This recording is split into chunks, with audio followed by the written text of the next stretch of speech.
for the 14th Legislative District because I thought he had incredible potential. That candidate was Jay Inslee. And not only did he join me in the legislature, but then in Congress, and certainly a historic career as governor of our state. I know you're going to hear from him in a few minutes. But I also want to give my congratulations to Shasti Conrad for the great work she's doing. This convention is great, but Shasti is doing something else. Shasti is making sure that we win in congressional districts in our state so Democrats can take back the House of Representatives. Shasti, thank you for that. Now I have to say, Bob Ferguson, a little side humor here, does not have the cat vote, all the cat vote. I want you to know a very well-heeled Democrat that gives to our party all the time decided that he was going to name his two cats Caddy Murray and Maria Cantwell. So the cat vote is up for grabs. And I want to thank Adam Smith because he mentioned his roots is a son of a machinist. But I love working with Adam in Congress because we're both trying to tackle the affordable housing problem. We're both big supporters of what's called the low-income housing tax credit, trying to add 200,000 new units of affordable housing right now. But Adam has done something else. He has also championed legislation that would ban hedge funds from owning the houses in the single-family market as a way to drive up prices. So, Adam, thank you so much for that.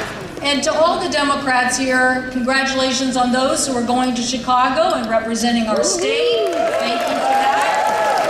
And to all the Democrats that are going to get out the vote and help us be successful in November and make sure that our country stays on the right track, thank you, thank you, thank you for that hard work.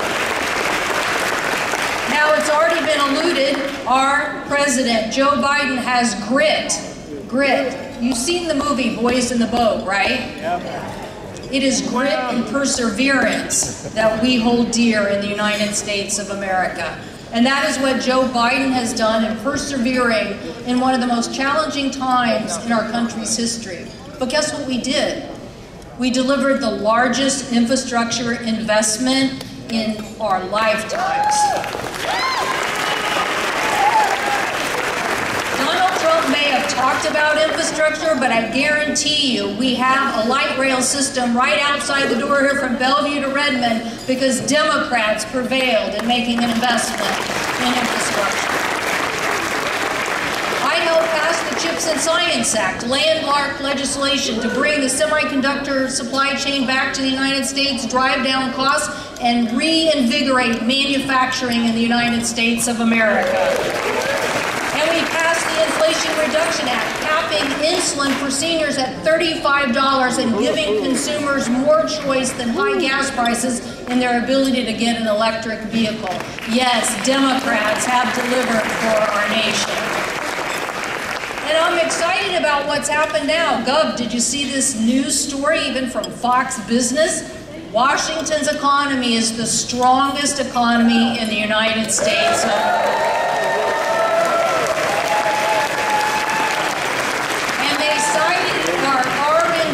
Investment and our innovation. And guess what? Seattle is the #1 STEM-educated workforce in the United States. But all of this leads to something so critical to our nation.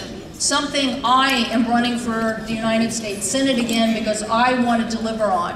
It is unacceptable to have this level of inequality in the United States of America.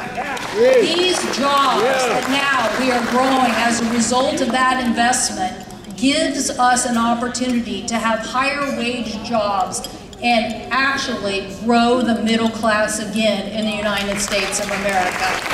That needs to be our goal as a party and to drive down costs. But we have a big hurdle as we face trying to make the realities of this legislation continue further, as Adam just said.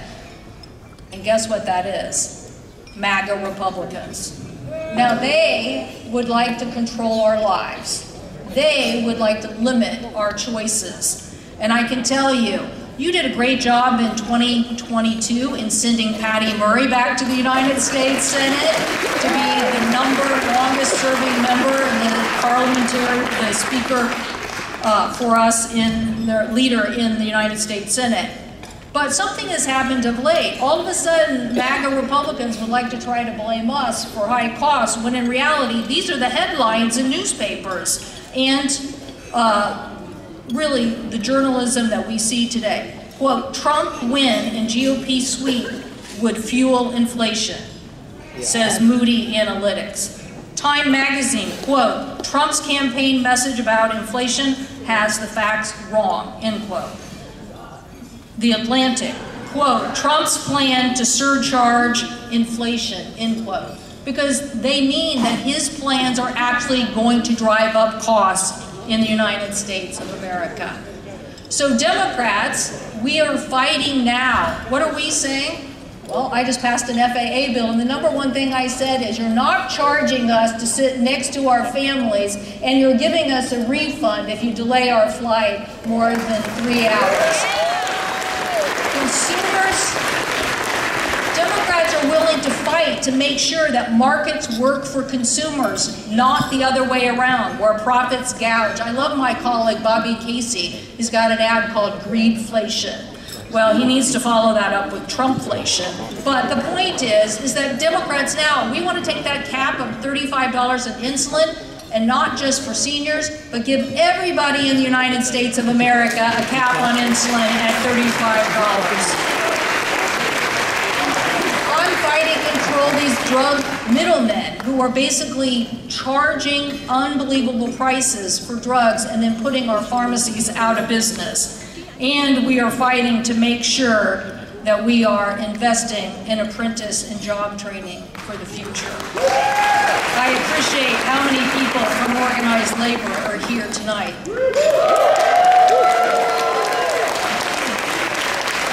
We deserve the right to organize. We deserve a strong NLRB. We deserve to make sure that we are increasing family wages. So this election, as people have said, is the most important in our lifetime. I'm not sure that's good enough. I'm really not. I think in 100 years, people will look back at this moment and ask a question. Did we, the American people, fight with everything we have against this fascist totalitarianism that is sweeping the world? And did we fight back and guarantee a brighter future, not just for our state, but for the whole United States?